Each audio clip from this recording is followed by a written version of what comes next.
extrajudiciais, resolvi concentrar minhas descobertas em um só lugar: este livro.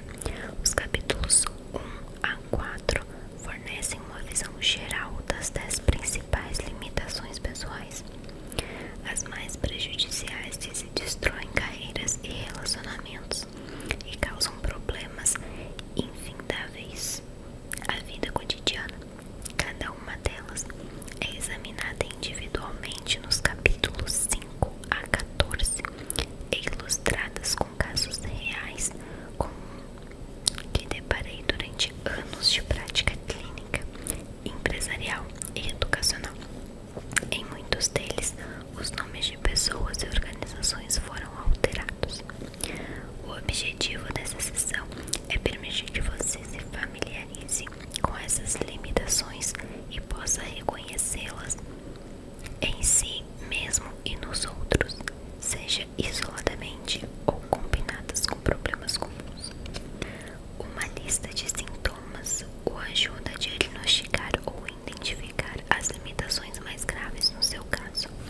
Não exagere na análise e na sua pontuação nessas avaliações, apenas utilize-a para reforçar quais limitações parecem ter um impacto maior em você. Ao observar as listas, você provavelmente vai perceber que há uma ou mais limitações surgindo, como áreas nas quais você tem mais dificuldade. Talvez se sinta tentado a pular os capítulos decidido que não terem relação com você, mas recomendo que leia todos eles, visto que compreender como essas dificuldades atingem aquelas à nossa volta é uma parte importante da superação das limitações pessoais. Eu até incluí uma sessão ao fim de cada capítulo para ajudá-lo a entender como interagir melhor com as pessoas que sofrem de determinados problemas. Uma ou duas das suas principais limitações pessoais serão identificadas oficialmente no capítulo 15. Mesmo que você descubra que possui várias delas, dedique-se a não mais que duas de cada vez. Após notar uma mudança visível e mensurável na principal dificuldade ou nas duas principais que mais afeta você, pode passar para outras. Ao longo do livro, você vai poder analisar as etapas de tração sugeridas até estar pronto para elaborar seu próprio plano de ação, utilizando as instruções contidas no capítulo 15. Tração, com essa grafia, significa uma mistura de ação com transformação. Ao iniciar o processo, você precisará pensar em duas ou três pessoas que irão apoiá-lo na execução do seu plano.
crianças.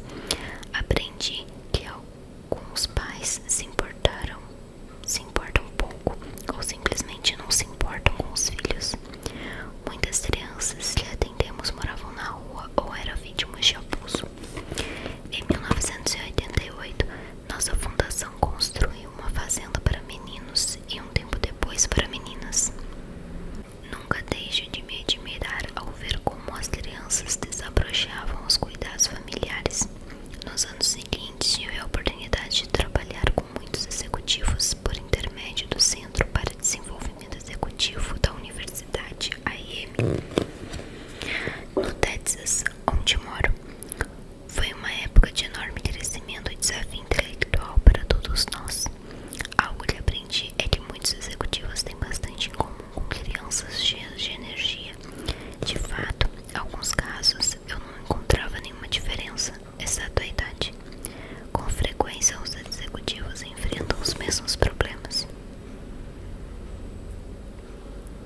Apenas dão a eles nomes diferentes.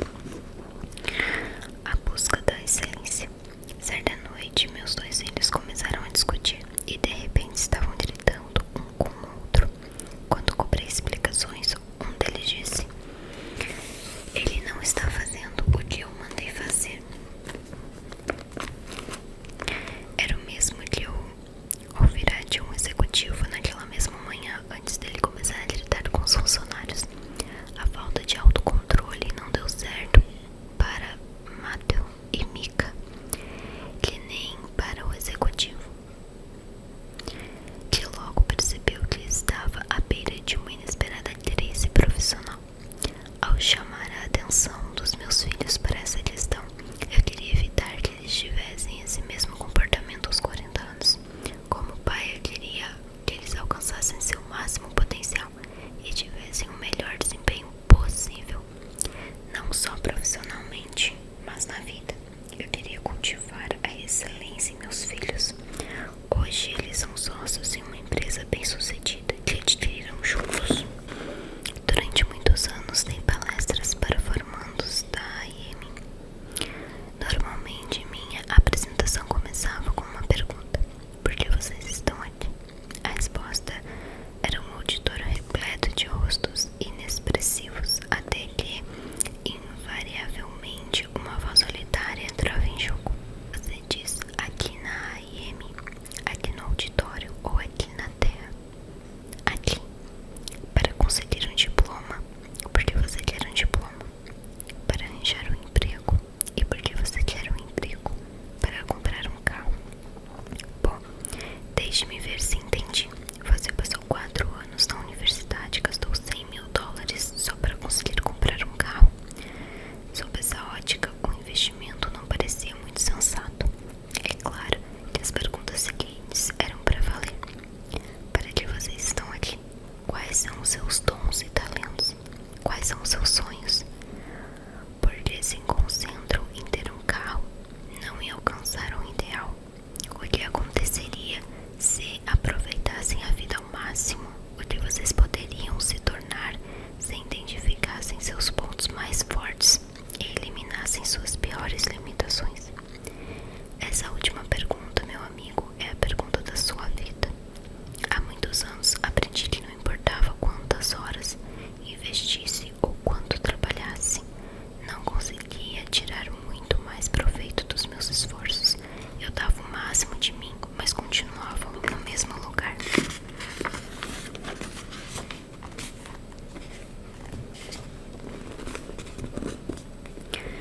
Meus clientes estavam presos a comportamentos e formas de pensar que eu acreditava que seriam capazes de mudar, se ao menos os reconhecessem e percebessem o dano que lhes causavam.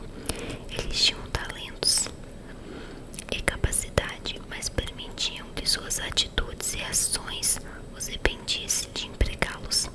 Eu percebia também que certos comportamentos me impediam de atingir meu pleno potencial. Reconheci isso em outras pessoas que lutavam contra suas limitações. O maratonista que era veloz, mas não tinha resistência mental. O promissor executivo que era submisso demais para assumir o comando. A talentosa estudante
sua equipe tinham um pouco respeito por ele. Pouco tempo depois, 4 pessoas do alto escalão deixaram a empresa. Enquanto ele conseguir preencher as vagas, tudo parecerá bem. Mas as demissões constantes já começam a minar Daniel e a empresa. Ignorando seus pontos fracos, ele está prejudicando o que construiu. Embora todos estejam empreendendo a viagem da vida, nem todo mundo está disposto a observar o mapa para escolher o melhor caminho a seguir. Podemos decidir viver como sempre vivemos ou optar por identificar e superar aquilo que sempre nos limitou.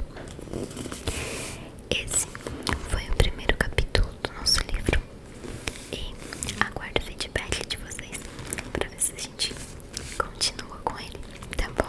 Espero que tu tenha conseguido relaxar muito, muito, muito, muito, muito.